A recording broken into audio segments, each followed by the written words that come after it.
James Harden, right? We're going to talk about James Harden. So the Houston Rockets, I believe, just lost to the Los Angeles Lakers by like 17. They're sitting at 3-6 right now. And after the game, this is something that James Harden was just quoted saying, and I believe whatever. He said, "I love this city. I've literally done everything I can. This situation is crazy. I don't think it can be fixed. Thanks."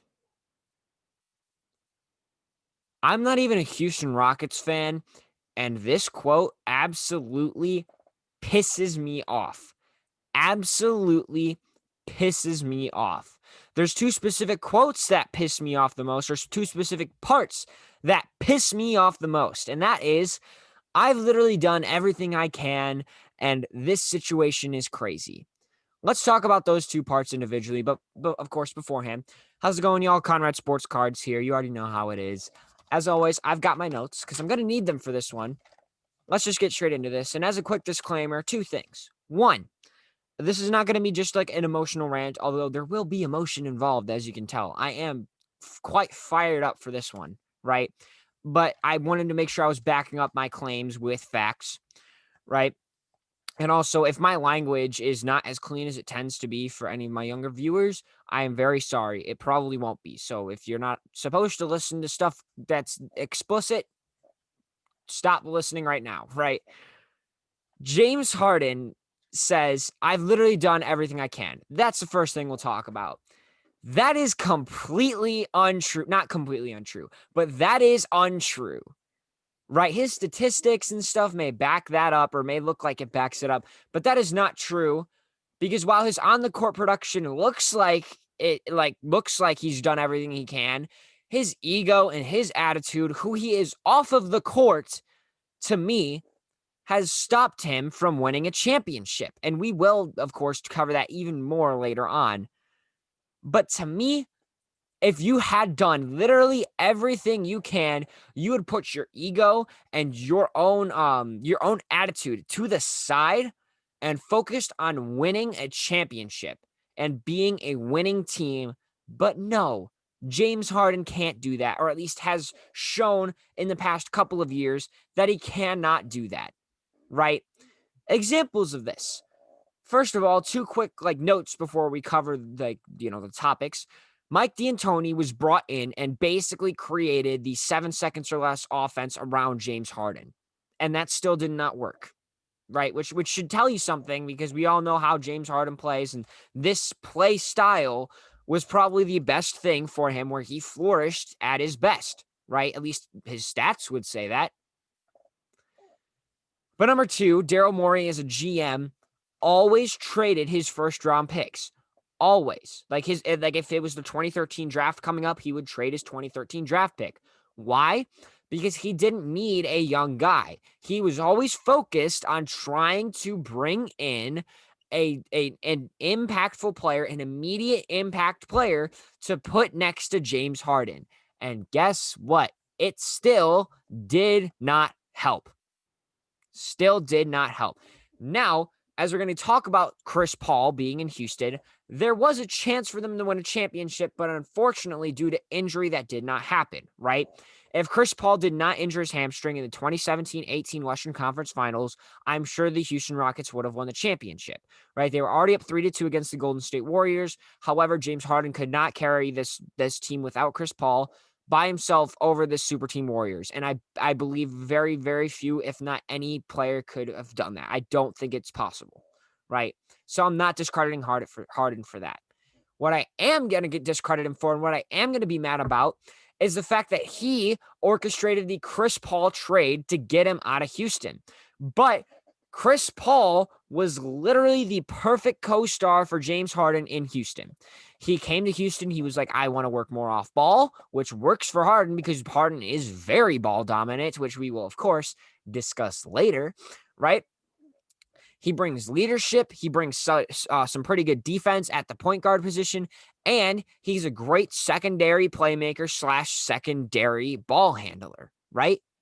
However, there was tension between the two of him, and James Harden, from a quote from a Yahoo Sports analyst, it was quoted, he wanted Chris up on out of there and orchestrated the trade to get Chris Paul out of Houston.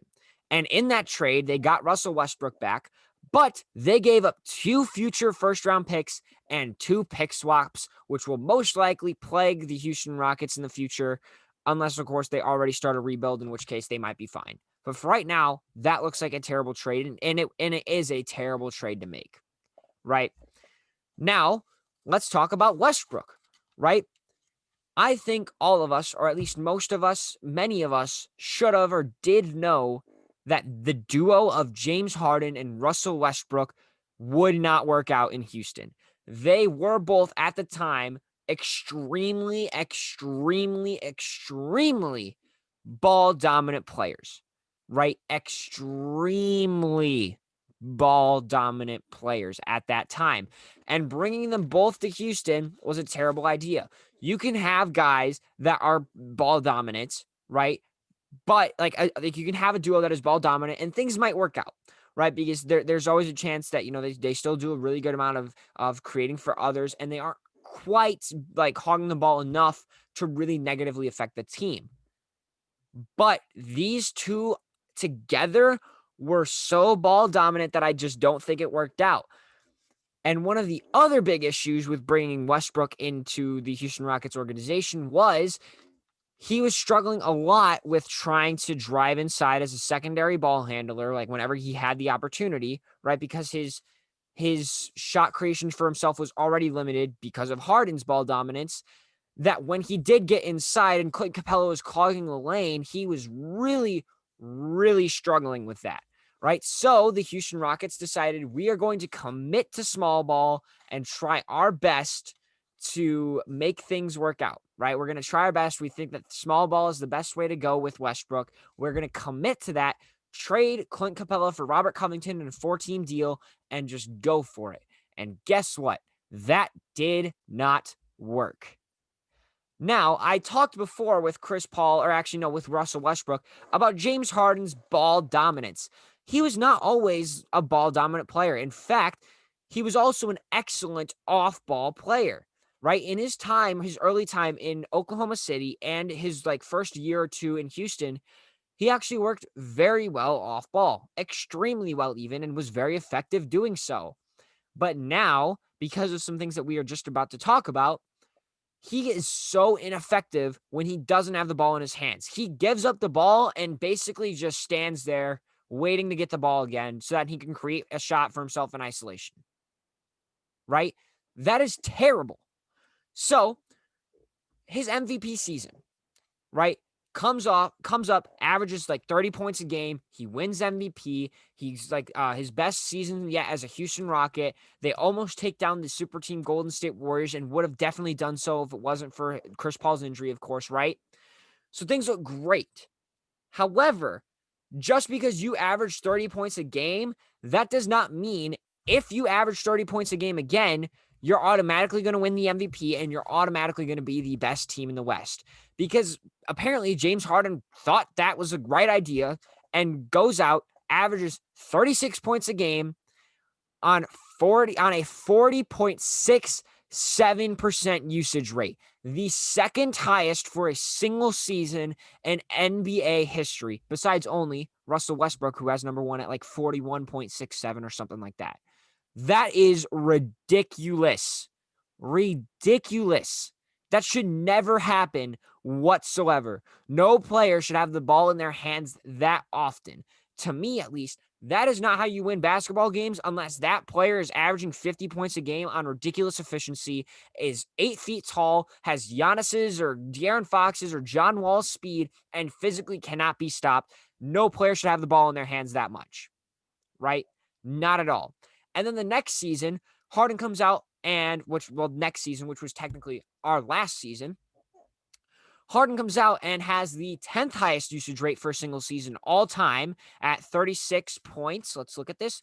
36.26% and averages 34 points a game. To me, as I was talking about, his attitude and his ego have gotten in the way.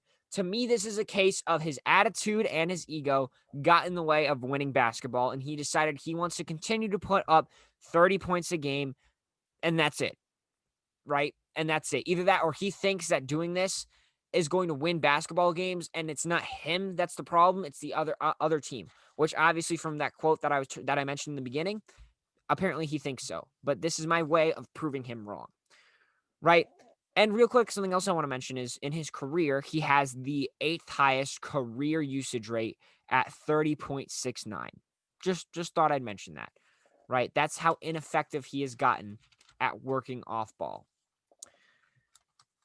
So that is my case to argue against. I have literally done everything I can. I don't think so. I present you the facts. You as a listener can form your own opinion. This is basically just me expressing my own feelings about the situation. Now let's talk about the second half of this, which is this situation is crazy. I wonder why this situation is crazy, James.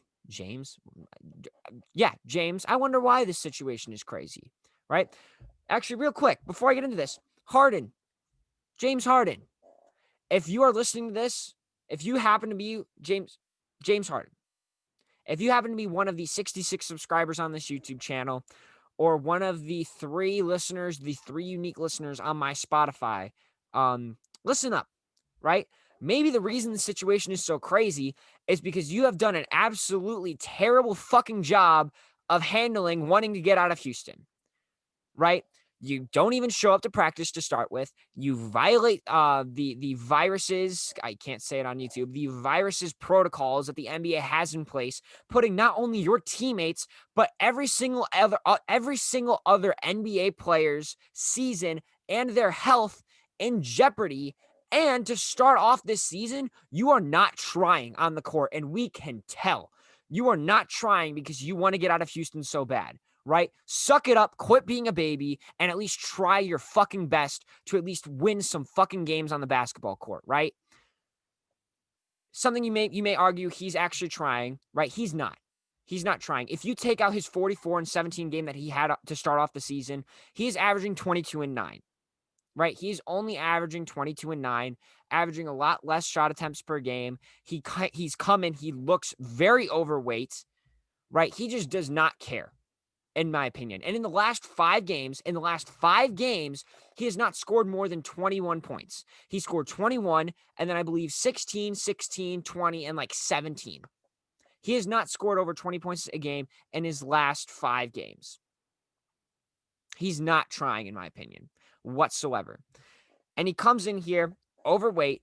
He's constantly at strip clubs. He just does not seem to put in the work ethic whatsoever. His attitude and his ego are absolutely terrible. And to me, the shit that he's done in the past, obviously, his quotes that he's saying right now, his production that's on the court, who he is as a person is the reason that they are in such a bad situation right now. And it is all your fault. Suck it up, own it up, and understand that you are not completely, you are not completely protected from any sort of backlash or conflict.